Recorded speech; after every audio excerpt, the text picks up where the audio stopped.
우리나라 단어의 복이라는 단어는 단어 하나입니다. 그냥 복. 그리고 복의 종류에 대해서 설명할 때는 그 앞에 서술을 붙이죠. 장수의 복, 그러면 아름다운 복, 앞에다가 서술을 붙여서 복의 종류를 말합니다. 구약의 히브리어에는 복이라는 단어가 단어 자체가 다릅니다. 4가지의 단어가 복이라는 단어로 사용되어집니다. 바라크라는 단어가 있습니다. 이게 복이라는 단어예요. 이 바라크라 그러면 물질적인 복, 영적인 복을 다 포함하는 거예요. 때로는 물질적인 복도 얘기하고 영적인 복도 얘기할 때에 바라크라는 단어를 사용합니다. 또 구약 성경에 한참 후반에 내려오면 샤바크라는 단어가 복이라는 단어로 사용되는데 신앙적인 의미의 복, 신앙의 복을 말할, 영적인 복을 말할 때는 이 샤바크라는 단어를 그렇게 사용을 했습니다. 그리고 토브라는 단어를 사용을 했는데 이 복이라는 단어예요. 이 토브는 역시 바라크처럼 물질적인 복이나 현세적인 복이죠. 현세적인 복. 그리고 신앙적인 복을 다 포괄하는 의미로 토브라는 단어를 사용을 했었습니다. 그리고 아샤르라는 복이라는 단어가 있는데 이것은 복 그 자체보다도 복의 상태, 어떤 복을 받고 있는 그 상태를 얘기할 때에 아샤르라는 단어를 사용을 합니다. 여기에는 현재의 복과 미래의 복을 다 포함을 합니다. 자, 이런 구약에 사용되어진 복과 관련된 단어를 종합해 보면 성경이 말씀하는 복은 몇 가지로 정리를 할 수가 있습니다. 첫째는 영적인 복이에요. 이것은 복음을 받아들이고 예수님을 믿음으로 말미암아 얻게 되는 복이에요. 영적인 복. 예를 들면 구원이라든가 영생이겠죠. 신앙, 이거 다 복입니다. 또 하나의 복은 현세적인 복. 성도들이 이 세상을 살아가면서 필요한 것, 또 하나님을 섬기기 위해서 필요한 육적인 복을 말할 때에 현세적인 복이라는 것을 사용합니다. 또한 내세적인 복이 있습니다. 우리 성도들이 이 땅에 살아가는 동안에 필요한 또 얻는 복뿐만 아니라 우리가 장차 종말론으로 마지막 때에 하나님의 나라 천국에 가서 받는 복, 영원한 천국의 유업을 이어받는 복, 이런 복을 내세적인 복이다 이렇게 말합니다. 그래서 우리가 교회에서 복 받는다라고 말할 때는 영적인 복이나 혹은 현세적인 복이나 내세의 복을 다 이렇게 포함하는 겁니다. 그러므로 어느 하나만 우리가 극단적으로 강조할 것이 아니라 늘 복을 말할 때는 그 균형을 우리가 이루어 가야 됩니다. 오늘 본문의 말씀에 나오는 솔로몬은 우리가 다 아는 복의 사람입니다. 그는 지혜로운 사람이었고 또한 부귀와 영화를 누렸던 사람으로 유명합니다. 그런데 오늘 성경에 보시면 이 솔로몬이 지혜를 쟁취하여 얻은 것이 아니고 권세와 부귀와 영화도 쟁취하여서 얻은 것이 아닙니다. 12절의 말씀에 보면 우리 읽지 않은 말씀이죠. 12절 말씀 보시면 이렇게 말씀합니다. 내가 내 말대로 하여 내게 지혜롭고 총명한 마음을 주노니 그랬어요. 지혜를, 총명을 준다라고 말씀하셨습니다. 그리고 한 장을 더 넘겨서 열왕기상 4장에 가면 29절 30절에서 하나님이 솔로몬에게 지혜와 총명을 심히 많이 주시고 그랬어요. 많이 주셔서 이 솔로몬의 지혜가 동쪽에 있는 아라비아 사람의 지혜나 애굽의 사람들의 지혜보다도 더 뛰어나다. 하나님이 지혜를 많이 주셨다 그랬습니다. 이러 볼 때에 솔로몬은 지혜를 쟁취하여서 지혜를 얻으려고 막 해가지고 얻은 것이 아니라 하나님께서 주셔서 그냥 얻었습니다. 또한 본문 13절의 말씀에 보시면 내가 구하지 아니한 부귀와 영화도 내게 주노니 그랬습니다.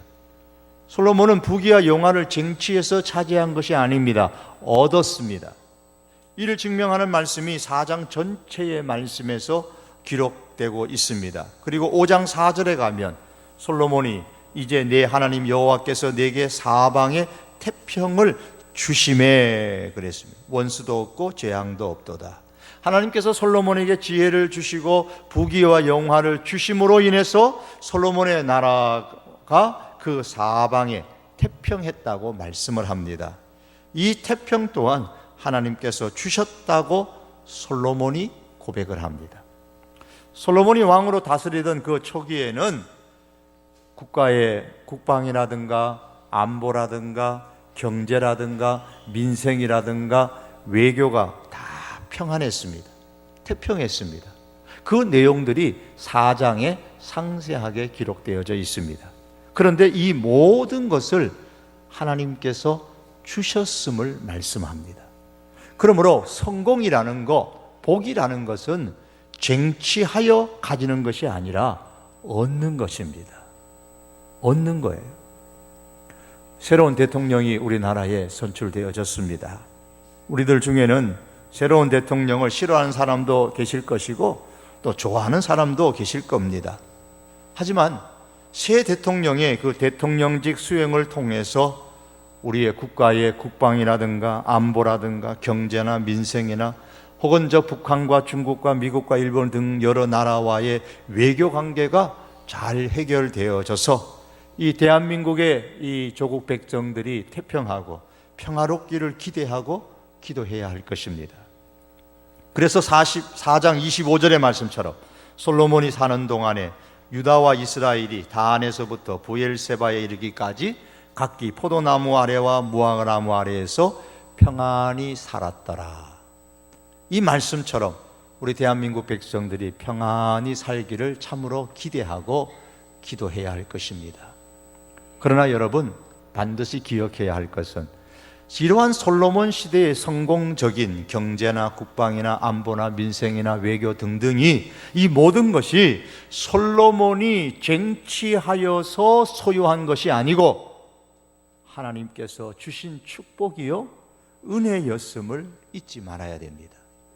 그렇다면 국가든 개인이든 복이라는 것은, 성공이라는 것은 쟁취하여 취하는 것이 아니라 하나님으로부터 얻는 것입니다. 하나님께서 광야 이스라엘 백성들에게 말씀하셨습니다. 내 하나님 여호와께서 내 조상 아브라함과 이삭과 야곱을 향하여 내게 주리라 맹세하신 땅으로 너를 들어가게 하시고 내가 건축하지 아니한 크고 아름다운 성읍을 얻게 하시며, 얻게 해 주신다고 하셨는데 내가 건축한 것을 얻는 것이 아니라 내가 건축하지 아니한 것을 얻게 해 주겠다고 하셨습니다. 그리고 집을 얻게 해 주시는데 내가 채우지 아니한 아름다운 물건이 가득한 집을 얻게 해 주시겠다고 하셨습니다. 내가 채우지 아니한 집을 얻게 해 주신다고 하셨습니다. 내가 파지 아니한 우물을 차지하게 하시고 내가 심지 아니한 포도나무와 감람나무를 차지하게 하사. 신명기 6장 10절 이하의 말씀입니다. 솔로몬은 지혜와 부귀와 영광을 싸워서 쟁취한 것이 아니라 얻었습니다. 하나님은 이스라엘 백성들에게 가나안 땅을 쟁취하여 얻은 것이, 취한 것이 아니라 하나님이 주셨다라고 말씀합니다. 여러분 성공하셨습니까? 무엇을 이루셨습니까? 계획한 것이 여러분이 참으로 수고하고 애쓴 가운데서 성취되어졌습니까? 물론 거기에 여러분들은 노력과 땀을 쏟으셨겠죠. 시간을 투자하셨겠지요. 그러나 하나님의 사람은 꼭 기억해야 합니다. 내가 한 것이 아닙니다. 내가 쟁취한 것이 아닙니다. 내가 노력해서 차지한 것이 아닙니다. 내가 한 것이라고, 내가 쟁취한 것이라고, 내가 노력해서 차지한 것이라고 이렇게 생각하지 말아야 합니다. 하나님께서 주셨습니다. 하나님께서 행하셨습니다. 하나님께서 이루셨습니다. 이것이 우리들의 고백이 되어야 될 줄 믿습니다. 복을 주신 하나님, 그 하나님을 우리가 잊지 않기를 바랍니다. 복을 주신 하나님을 잊지 말아라. 하나님은 신명기 6장 10절 이하에서 채우지 아니한 집을 얻게 하시고 건축하지 아니한 성읍을 얻게 하시고 파지 아니한 우물을 차지하게 하시고 심지 아니한 포도나무와 감람나무를 차지하도록 해 주시면서 이렇게 말씀하셨습니다. 너는 조심하여 너를 애굽 땅 종되었던 집에서 인도하여 내신 여호와를 잊지 말고 내 하나님 여호와를 경외하며 그를 섬기며 그의 이름으로 맹세할 것이니라. 왜 주셨느냐? 하나님을 경외하고 섬기기 위해서라고 말씀하셨습니다. 그러면 하나님은 세상 모든 사람들에게 다 그냥 복을 주십니까? 아닙니다. 하나님께서 준비하신 복은 내가 노력하여 쟁취한 것이 아니라 얻는 복이라고 해서 그냥 가만히 기다린다고 해서 오는 것이 아닙니다. 하나님을 위해 뭔가를 시작해야 합니다. 하나님을 위하여 무엇인가를 시도할 때에 하나님은 우리를 복을 받을 자리로 인도해 주십니다. 빌 스트릭랜드라는 사람이 썼던 피츠버그의 빈민가에 핀 꽃이라는 책에 나오는 내용입니다. 이런 내용이 나와요. 매일 세상은 우리에게 변화를 만들자고 부른다. 세상을 변화시키자. 세상을 변화시키자. 그를 우리 불러요. 지금 이 순간부터 그러한 삶을 시작해야 한다. 아무리 사소한 첫걸음이라도 결코 작은 내디듬이 아니다. 한낱 쓰레기라도 줍자. 이웃의 노인들을 찾아뵙자. 학교 아니면 노숙자 임시보호소의 자원봉사자로 나서자. 감동을 주는 일에 헌신하자. 사소한 일 첫걸음일지라도 시작의 중요성을 알리는 말씀입니다. 변화를 일으키자. 뭐 대단한 큰 변화가 아니라 변화를 일으키고자 한다면 사소한 작은 첫걸음을 먼저 옮겨야 된다는 겁니다. 사소한 첫걸음일지라도 그 첫걸음이 바로 변화의 갈림길이 되는 것입니다. 변화는 첫걸음에서부터 시작되는 겁니다. 행복과 불행이라는 것도 첫걸음에 달려 있습니다. 하나님의 축복도 하나님을 위해 뭔가를 시도하는 첫걸음에 달려 있습니다. 처음에는 작고 사소해 보이지만 그 첫걸음이 인생의 방향을 결정하고 우리를 복의 자리로 인도해 주십니다. 우리는 이제 앞으로 6월이 오면 가정공동체 중심으로 해서 섬김 사역을 시작하려고 계획하고 있습니다. 대단한 섬김 사역을 시작하리라고 생각하지 않아도 좋습니다. 나 아닌 다른 사람들에게 내 마음의 일부를 표현해 주는 겁니다. 나 아닌 사람들을 가정공동체가 섬겨보겠다는 이 사소한 첫걸음을 내딛는 시작이 중요합니다. 작은 일이라도 첫걸음을 옮기는 시작이 중요한 거예요. 시작이 반이다라는 그런 말이 있지 않아요? 제가 교회를 섬기면서 여러 가지 경험했던 것 중에 한 가지가 중국 선교를 해야겠다고 생각하고 시작했던 적이 있었습니다. 처음에는 교회를 지어주었어요. 교회를 지어줬는데 그 다음에는 마음을 좀 넓게 하셔서 이제 교회를 지어주는 것보다 신앙의 사람을 키워야 되겠다라는 생각이 들었습니다. 그래서 그 당시에 조선족을 대상으로 해서 동부의 지역에 신학교를 운영하게 됐습니다. 그 신학교에서 졸업한 사람들이 생겨서 멀리 남쪽까지 가게 됐어요. 그래서 저 남쪽에다가 신학교를 하나 더 만들어야 되겠다. 그래서 동쪽에 있는 것을 접고 남쪽에다가 신학교를 만들어서 운남성의 쿤밍에 신학교를 세우고서 이제 소수민족을 향하여 복음을 증거하는 일꾼들을 양성하기 시작했습니다. 지금도 그 신학교는 잘 운영되고 있습니다. 그런 중에 하나님께서 생각하지도 못한 중국 유학생들을 교회로 보내주시기 시작했어요. 20명, 10명, 30명, 40명, 70명. 이 중국 유학생들이 저희 교회로 몰려들었어요. 그리고 이들을 섬길 수 있는 기회를 하나님이 허락하셨습니다. 그때 이런 생각을 했어요. 중국 사람들을 향하여서 선교하니까 하나님께서 중국 사람을 너희 교회에 보내주어도 너희는 잘 섬길 수 있겠구나. 그러니 내가 중국 사람을 너희 교회에 보내준다. 그렇게 생각이 들었어요. 왜냐하면 우리 교회 주변에는 중국 유학생이 거의 없거든요. 멀리서 많은 지역을 거쳐서, 많은 교회를 거쳐서 저희 교회까지, 제가 섬기던 교회까지 왔었거든요. 하나님께서 너희가 중국인을 섬기니까 중국 유학생들을 너희한테 보내주면 되겠다, 그렇게 생각이 드셨던 것 같아요. 그래서 국내에서 이제 중국 유학생들을 섬기다 보니까 하나님이 이제는 외국 근로자들을 섬길 수 있는 마음을 주셔가지고 외국 근로자 사역들을 시작하셔서 그들을 잘 섬겼습니다. 그 섬김 사역을 하다 보니까 쉼터가 필요해서 쉼터 사역을 하게 되고, 더 나아가서 이제 동남아 선교까지도 의료 선교를 통해서 확장할 수 있는 길을 열어주셨어요. 이런 일들은 하나님께서 마음을 주시고 기회를 주시고 사람을 주셔서 가능하게 하신 것입니다. 돌이켜보면 하나님께서 하신 거예요. 물론 거기에는 많은 성도들의 헌신이 있었습니다.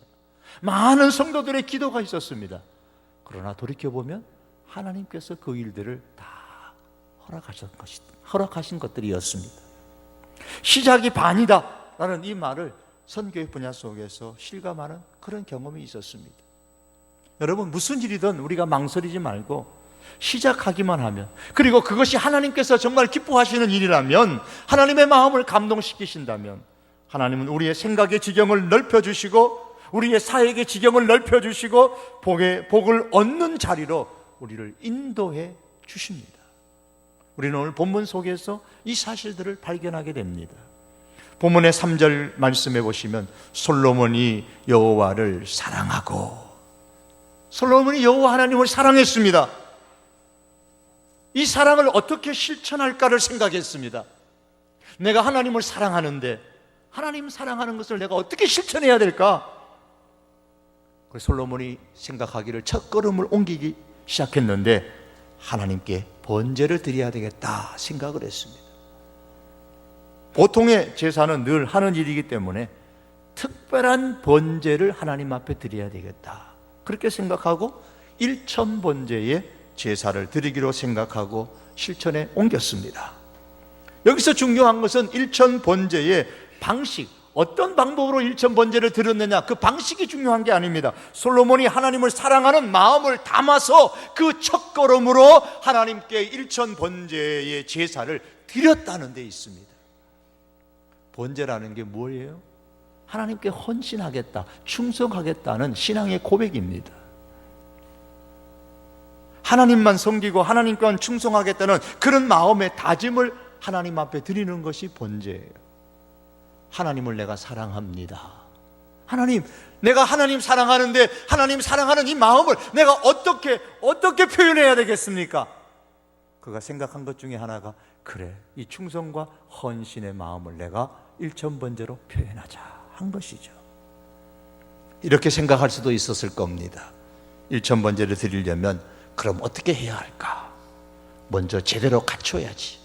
그래서 성전을 짓고, 최고의 성전을 짓고 나서, 그리고 거기서 일천번제를 시작하면 얼마나 멋질까? 충분히 그렇게 생각할 수도 있겠죠.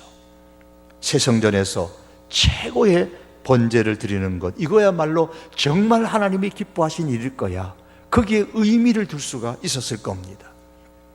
그러나 솔로몬은 그렇게 생각하지 않았습니다. 일천번제를 드리려는 환경을 중요하게 생각하지 않았어요. 내가 하나님을 사랑하는 마음이 있다면 어떤 환경에서도 시작할 수 있다고 생각했습니다. 그래서 오늘 본문 2절에 보면, 그때에는 여호와 이름을 위하여 성전을 아직 건축하지 아니하였으므로 백성들이 산당에서 제사했다 그랬어요. 백성들이 산당에서 제사를 드렸어요. 솔로몬도 3절의 말씀 보니까 하나님을 여호와를 사랑하고 그의 아버지 다윗의 법도를 행하였으나 산당에서 제사하여 분향하더라 그랬습니다. 그래, 주어진 환경은 아직 성전이 없으니까 성전 짓는 것은 다음에 하기로 하고, 지금 백성들이 하는 것처럼 나도 산당에서 하나님 앞에 일천번제를 드려야 되겠다, 그렇게 생각한 거예요. 한 여인을 지극히 사랑하는 남자가 있었는데 여인이 너무너무 보고 싶었습니다. 그런데 꼭 참았습니다. 왜냐하면 지금의 형편이 너무나 자기가 어려웠기 때문에 그 여인에게 정말 잘해주고 싶은데 잘해줄 수 있는 환경이 못 되니까 좀 멋진 곳에 데려가서, 경치도 아주 멋지고 그 정말 음식점도 너무너무 우아하고 아름답고 멋진 곳에 데려가서 밥도 사주고 대화도 나누고 사랑도 고백하고 그러고 싶은데 내 형편이 너무 안 좋아요. 그래서 만나고 싶고 보고 싶지만 참고 또 참았다고 생각을 해 보십시다. 어떨까요? 이런 남자가 참 멋져 보일까요? 아마 벌써 도망갔는지도 몰라요. 여러분, 사랑하면 지금 형편이 좀 열악하더라도 어때요? 만나야죠. 그리고 내 형편 속에서 사랑을 표현할 수 있어야 됩니다. 멋진 곳에 가서 밥 한 끼를 사줄 수 없을지라도 저 길거리에 가서 떡볶이라도 같이 먹으면서, 저 맥도날드에서 그 햄버거 하나 사가지고 둘이 나눠 먹더라도 만나서 사랑을 나누어야 사랑이 익어가게 되고 마침내 결혼까지 하게 되는 것 아니겠어요? 솔로몬이 하나님을 사랑했습니다. 하나님 앞에 멋진 1000번제를 드리고 싶은데 1000번제를 드릴 만한 멋진 성전이 없네요. 하나님, 잠시만 참고 기다리세요. 제가 성전 다 지어놓고 그 다음에 하나님께 1000번제를 드릴게요. 그렇게 하지 않았단 말이에요. 자기에게 주어진 현재의 상황, 그래, 산당이면 어떠냐? 여기서 하나님 앞에 1000번제를 드리면 되지. 그래서 그 당시에 최고로 큰 기도원에 있는 산당으로 가서 거기서 1000번제를 하나님 앞에 드렸습니다. 왜요? 너무 하나님을 사랑하기 때문입니다. 형편대로 하나님을 사랑하기 때문에 형편되는 대로 최고의 큰 산당에 있는 기도원에 가서 1000번제를 드린 거예요. 형편대로 하되 최선을 다해서 하나님을 사랑하는 마음을 표현한 것입니다. 그것이 바로 솔로몬이 행한 하나님의 마음을 감동시킨 것이었어요. 비록 성전은 아직 짓지 못했지만 현재 형편인 산당에서 1000번제를 드리고 나니까 하나님께서 꿈에 솔로몬에게 말씀하셨어요. 내가 무엇을 원하느냐, 내가 무엇을 해줄까? 이게 5절의 말씀이죠. 그리고 깨어보니까 꿈이라 그랬어요. 마지막 15절, 솔로몬이 깨어보니 꿈이더라. 이에 예루살렘에 이르러 여호와의 언약궤 앞에 서서 번제와 감사의 제물을 드리고 모든 신하들을 위하여 잔치하였더라. 이 말씀을, 번제와 감사의 제물을 드리고 잔치한 것을 볼 때에 이것이 실현될 줄로 믿었습니다. 그리고 3장 그 다음 절부터 4장으로 넘어가면 하나님께서 꿈에서 말씀하신 그대로 솔로몬의 삶 속에 지혜를 주시고 부귀를 주시고 영화를 주셨음을 말씀해 주고 있습니다. 사랑하는 성도 여러분, 솔로몬은 지혜를 얻기 위해서, 또한 부귀를 얻기 위해서, 영화를 얻기 위해서 그것을 얻으려고 쟁취하려고 그렇게 애쓰지 않았어요. 하나님을 단지 사랑하는 마음 때문에, 단지 하나님을 사랑하니까 그 하나님을 사랑하는 마음을 표현했을 뿐입니다. 자기의 주어진 환경 속에서 최선을 다해서 하나님 사랑하는 마음을 표현을 했더니 하나님께서 이 솔로몬에게 주신 거예요. 그래서 솔로몬이 지혜를 얻었고 부귀도 얻었고 영화도 얻었습니다. 사랑하는 성도 여러분, 하나님을 참으로 사랑하십니까? 그렇다면 여러분, 내가 하나님을 참으로 사랑한다면 그 사랑하는 마음을, 그래, 마음에만 담아두면 되지, 사랑을 마음에만 담아두지 마십시오. 하나님에 대한 사랑으로 사소한 작은 첫걸음이라도 걸으시기를 바랍니다. 내가 하나님을 사랑한다. 그럼 내가 하나님을 위해서 뭘 할까요? 내가 생각해도, 남이 보기에도 정말 하찮은 작은 것이라고 할지라도 시작할 때에, 첫걸음을 옮길 때에 하나님께서는 우리를 복의 자리로, 복을 얻을 수 있는 자리로 우리를 옮겨주신다는 사실을 믿을 수 있기를 바랍니다. 여러분, 시작이 반입니다. 그렇게 시작하면 그 다음은 하나님께서 우리의 생각의 지경을 넓혀주시고 우리의 행동의 반경을 넓혀주시고, 그래서 우리를 복을 얻는 자리로 인도해 주시고 복을 얻는 자리에 서 있게 해 주실 줄 믿습니다. 말씀을 맺겠습니다.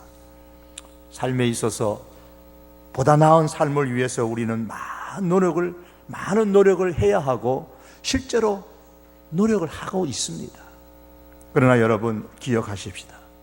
복이라는 것은, 인생의 성공이라는 것은 쟁취함으로 말미암아 차지하는 것이 아니라 얻는 것입니다. 하나님은 모든 사람에게 다 이렇게 복을 얻도록 주시는 것이 아니라 하나님을 사랑하는 마음을 비록 사소한 것일지라도 표현하며 자신의 환경 속에서 첫걸음을 옮겨 시작하는 그 사람에게 복을 얻는 자리로 인도해 주십니다. 그러므로 여러분, 하나님을 진심으로 사랑하신다면 그 사랑을 마음 속에만 담아두지 마시고 다음에 환경이 좋아지게 되면 잘 하겠다고 뒤로 미루지도 마시고 우리가 처한 지금의 환경 가운데서 하나님을 위하여 뭔가를 시작하시기를 바랍니다. 그로 통해서 하나님께서 주시는 그 복을 얻는 풍성한 경험이 우리들의 간증의 제목이 되는 그날이 올 수 있기를 주님의 이름으로 축복합니다. 기도하시겠습니다.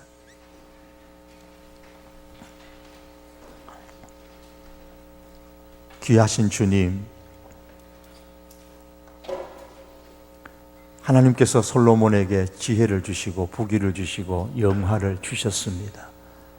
하나님, 다만 하나님을 사랑하였을 뿐인데 하나님을 사랑하는 이 마음을 마음에 간직하기에는 너무나 부족한 것 같았어.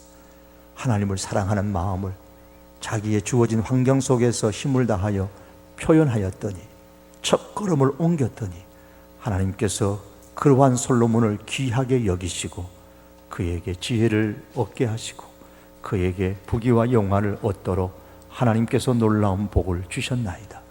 아버지 하나님, 여전히 동일하신 하나님께서 오늘도 살아계셔서 우리들의 하나님이 되셨사오니 주여 깊이 하나님을 사랑하는 마음을 저희들에게 부어 주시옵시고 하나님을 사랑하는 이 마음을 주여 이 마음에만 간직하고 담지 않게 하시고 주여 이 마음을 사소한 것일지라도 첫걸음을 옮겨 표현하며 시작할 수 있는 우리들의 믿음이 되게 하여 주시옵소서. 그로 통하여서 하나님께서 우리를 복의 자리로 인도하시고 서게 하시는 하나님의 큰 은혜를 경험케 하여 주옵소서. 예수님의 이름으로 기도하옵나이다. 아멘.